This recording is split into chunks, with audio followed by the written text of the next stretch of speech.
Good morning. Thank you very much, Morning. chaps, for agreeing, the two giants of paint and finishes, to be on the Joinery Hour this morning together, collaborating, which is great to see. So we've got a few weeks of talking about paints and finishes, hints and tips and everything, the do's and don'ts.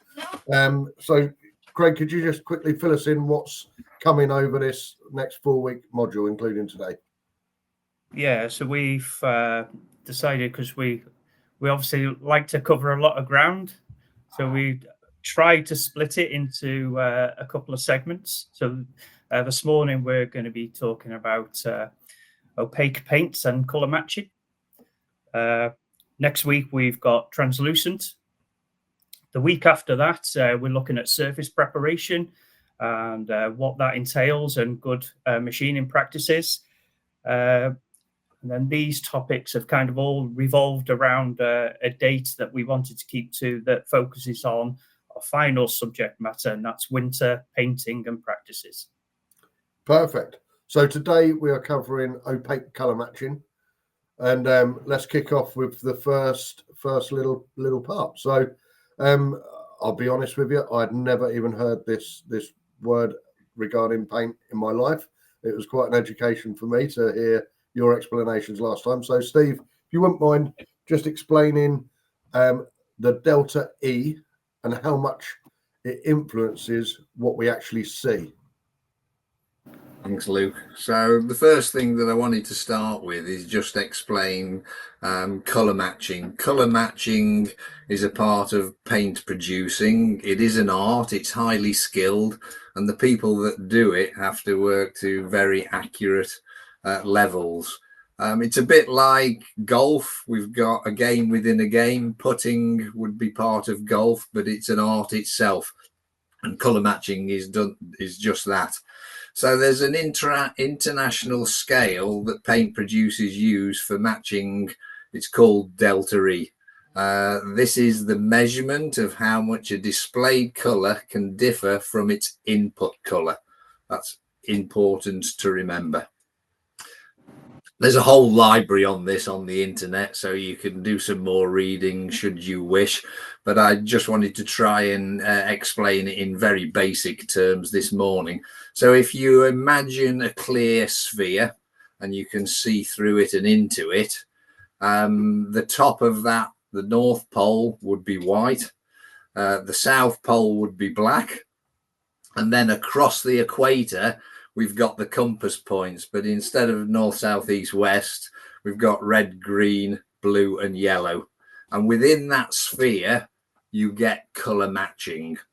Another way of describing it would be to look at a darts board, and the centre of the darts board, centre of the bullseye, would be the input colour.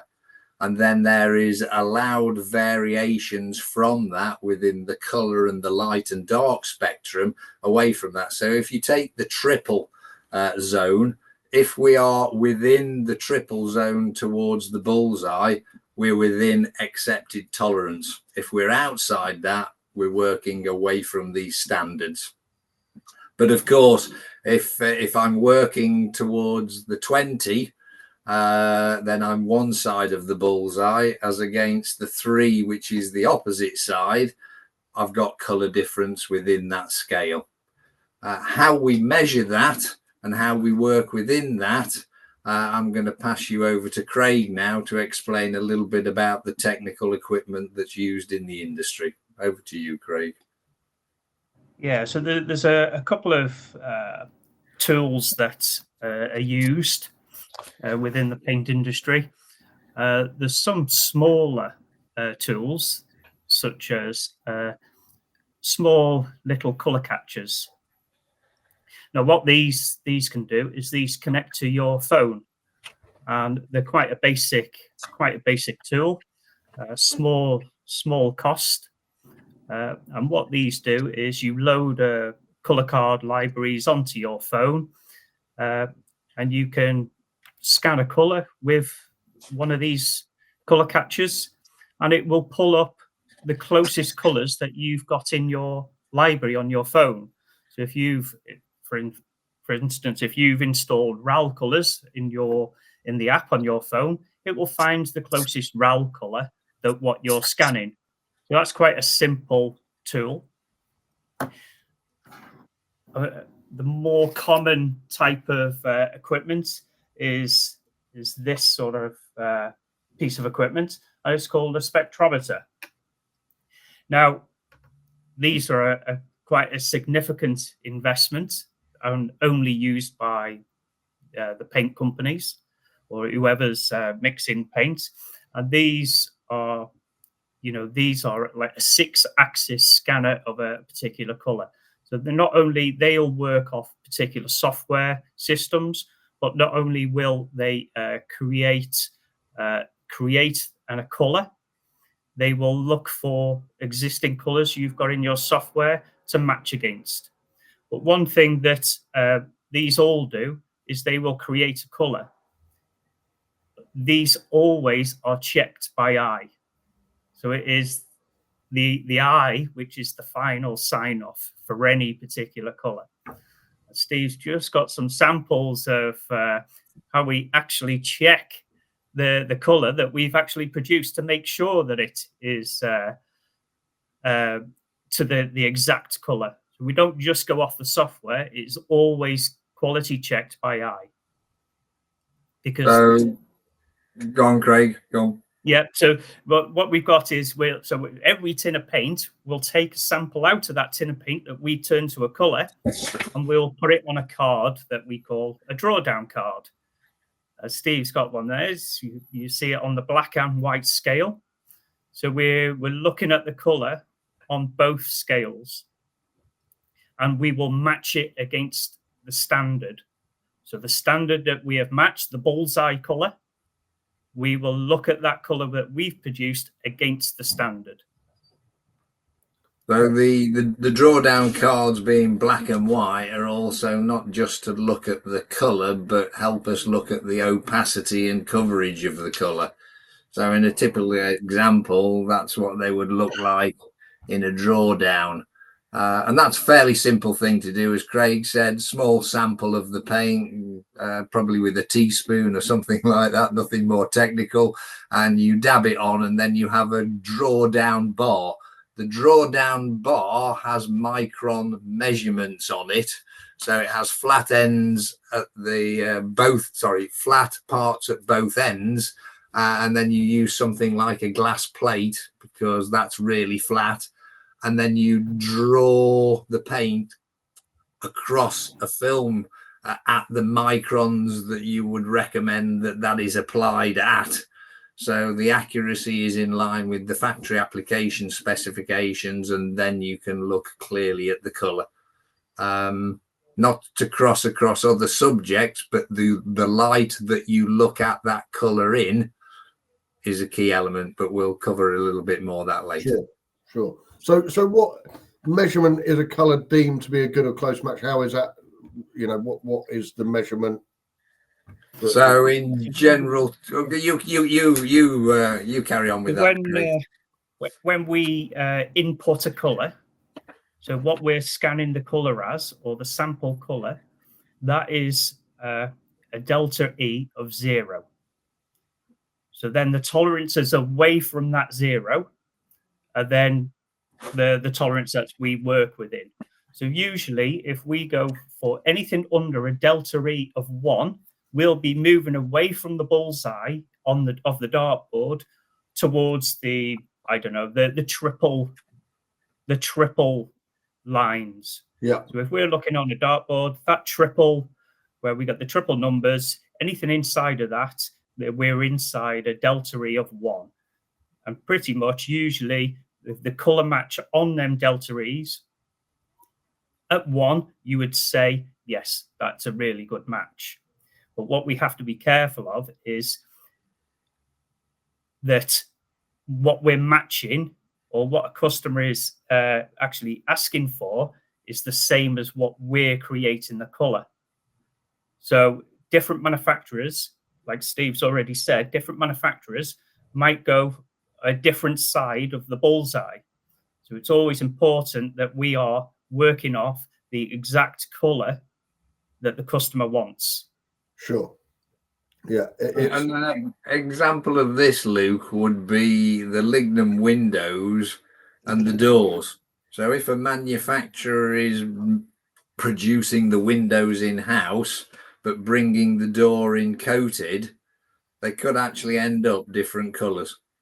Sure. Yeah. Because of this allowed tolerance away and people's colour matching ability to get to the input colour, the centre of the bullseye.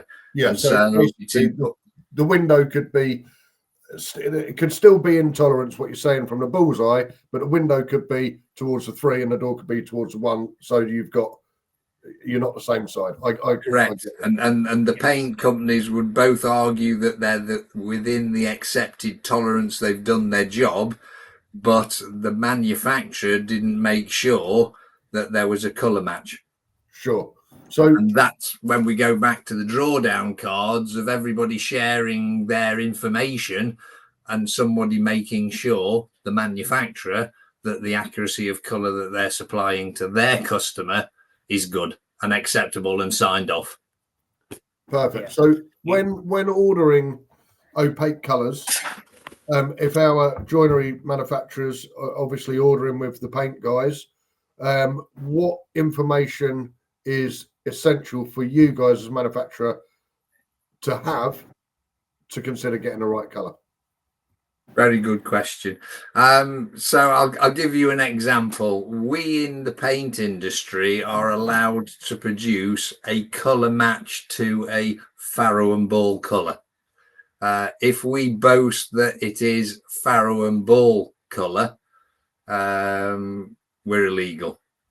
So as long as you put on the label, this is Technos's Rema's colour match to that colour, we're within regulations. Within that, we're probably matching to a colour card. The colour cards change in print terms, like wallpaper. And so we have to make sure that the colour card that we're using is acceptable to the client, or if there is wet paint, like internal coatings from the range, and they want the windows to match those, whatever the source of the input colour is, everybody needs to be included in that. Use that as the input colour, and then you'll get accuracy within the tolerances. But again, so they're the sort of things. So it's important for the discussions on when a colour is chosen is what is the origin of that colour. Sure. Yeah, so that's a very important point, actually, because one things that does crop up from time to time is obviously the likes of farrow and ball is a very popular colour range, but what can happen is customers get their own match of that particular colour before the manufacturer of any joinery items. So that colour match they might have gone to a local decorator centre, got that decorator centre to match a farrow and ball colour to start with, started decorating walls and that sort of thing, and want their joinery to match. Well, we're then not matching the standard. We should be matching the colour that the decorator centre has produced. So that colour then is the Delta E 0, not the standard farrow and ball, for example, that they're looking to match. It's them situations that the joinery manufacturers need to be aware. Is either, yes, they order a farrow and ball colour, and the paint manufacturers then use that as the standard, and they check it to make sure it's okay, or they provide the paint manufacturer with the standard to begin with. And only then are they going to get, because we might be, in the treble, either side, on opposite sides of where we need to be. And that's where we get the sure. Who would have thought such a science to paint?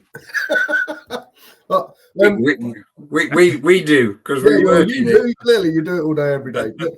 And let me tell you, it doesn't go wrong very often, but when it does, it's horrible. Yeah, I can imagine. Because it's like a hot potato. The other variant that needs to be considered, of course, in manufacturing terms, the opaque colours are generally coming from 3 base colours: white, an off-white, and a clear. The dark colours are made from the clear because the pigments have more influence over the colour. They are usually the better ones to get colour accuracy because clear is pretty much clear. On the off-white colours, which are the mid-range, the pastel colours, the farrow and ball colours, you can get variance within the base itself. So you're also dealing with that variance tolerance, and the colorants have a variance tolerance as well. So in the manufacturer's terms, as we say, we start to come back to these color cards to go back and look at records and make sure that you're giving consistency of color. But from a manufacturer's part, if they've got a big job which is phased, they're better buying all of the paint for that job because that is from the same batch, therefore the same color that's signed off. If they have a job that's going on for a year or a repeat job, second phase, and they're ordering that paint 6 months later, then these variants might take a part in color. And of course, you do over the years get a slight color fade because of oxidization. So a new window 6 years later than another window won't quite look the same color because of gloss level. But that's another subject that is on our list of questions today. It is indeed. Well, Owen has banged a message in the chat about sheen. Well, yeah, sheen affect the sheen level, affect the color range, and we've got about to talk about gloss levels, what effect the gloss levels have on appearance. So gloss, sheen. Can we just discuss on the levels of that, how it affects the appearance of the actual finish? Yeah. So what's important to understand is color is determined by light and how light reflects off surfaces. And that's how we then interpret color, through our own eyes, and how the brain interprets what that color looks like. So the amount of light that is retracted from a color determined by gloss levels will impact the color. So we could tint the same color in a matte version and a high gloss version. You could put them two colors together and they will look different only because of the gloss level in that color. So that's why it's always important to match against what you want to achieve. There's no good going, I want the same color in a matte and a gloss.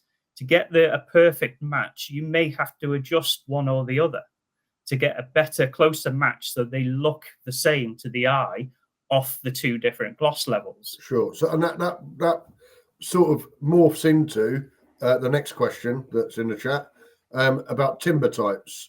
Surely have an effect on the finished color. So if you're starting to paint on a very dark timber, then as opposed to starting to paint on a very light timber, does that feed into what the finished color looks like?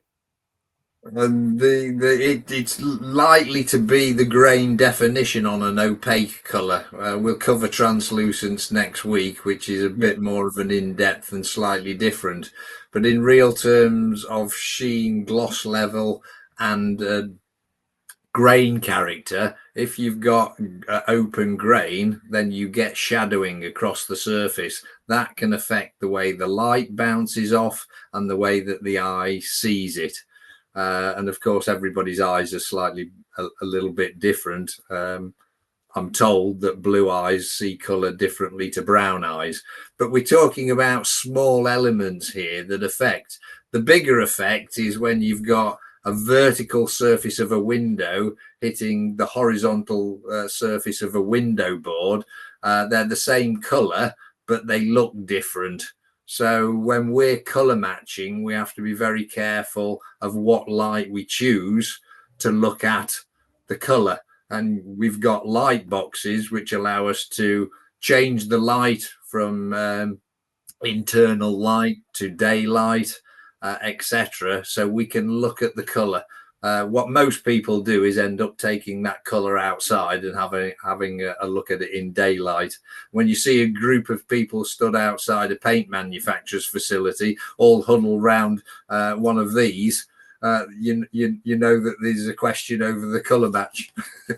Yeah, no, absolutely. So, what is? We'll come on to. There's another few questions in the chat, but what do we need to consider when manufacturing or matching powder coated aluminium or other manufacturers' source products? Yeah, I mean, it's all linked to this different manufacturers and the tolerance variation that's allowed. So when you're considering a mix of different finishes, that could be the paint finish on a radiator internally, could be the windows, the doors, the internal walls, the external masonry. All those elements, when they come together, which powder coating can be one of those, the alley clad system. Generally, the industry standards work to British standards or RAL. RAL is a German range of colours. Natural colour scheme is another one. Those standards are highly measured and pretty accurate, but you still can have variation within them to our darts board tolerance. So if you're bringing in some aluminium and you're bringing in some joinery coatings, you really want to be seeing samples of the colour that they're going to supply to make sure that there's colour consistency across the elements within that colour. Even if it's a standard colour, you should do that, because on site it's not the place, because again, the paint manufacturers will argue or be able to show that they're within the tolerance, but you've got two different colours, which isn't acceptable to the client. So a little bit of consideration when you're pulling projects together to make sure that there's the conversation, communication, and things are signed off. Sure. So let's. I would also say that a paint manufacturer is more flexible on colours than a powder coater. So it's always better to have a sample of the powder coated material that you're matching and check it against, because that sample could always be color matched to. Not necessarily if it's, for example, RAL 9010, what their interpretation of RAL 9010 in powder coated might be away from 0 in your delta E. It might be 0.9. So it might be, within tolerance, but quite away from 0. And so that it's always better to match against the actual sample that you want. Yeah, I mean, the big message from this is for us all to determine clearly what the input color is. And that isn't just the name of the color or the reference or the code. Yeah, sure. So let's just quickly rattle through and answer some of the questions in the chat. We've got, I don't know if you can see the chat, guys, but one from Simon Mallison. I see the UPVC guys talk about expensive touch-up costs after 10 years. No one is told about. How real is it?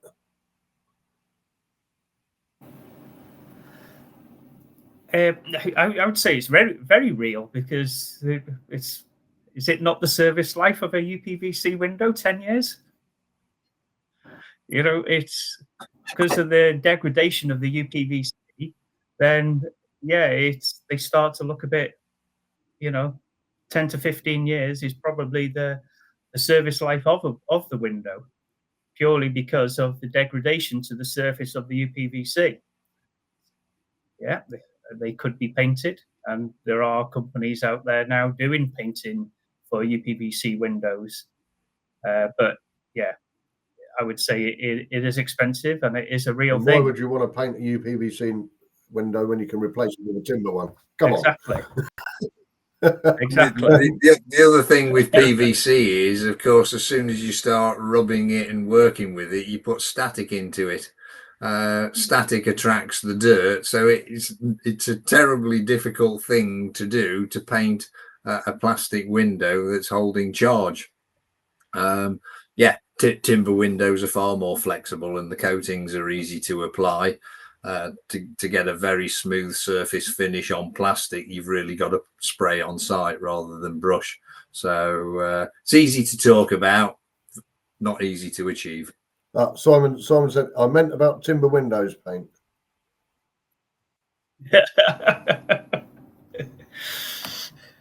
Timber windows, there'll always be a maintenance cycle for your timber windows, but the idea is that maintenance cycle is kept to, and the windows last forever. Absolutely. So the service life should be 50, 60 years. If that maintenance cycle is kept, then there's no reason why a service life of Windows shouldn't last that long. The true message for me is that we talk about care and maintenance, and if we split the care separately to the maintenance is the redecoration, and the care is how you look at it, look after it up to that first decoration. So all paint manufacturers have care sets, and if the client would implement those, the first factory finish coating would last a lot longer because it's being cared for. And it's part of the message that the paint industry needs to shout a little bit more strongly, but it would be directly linked to warranties and performance across the board. Do you agree, Craig? Yeah, it's the care packs. They're very simple to use. You kind of get a bit of misconception that the factory finished windows, that they don't. There's not much care to do. Well, a car is factory finished as well, and we wash it and polish it every week. So your painted timber windows and doors are no difference. Sure. So sorry, can you guys see the chat or not?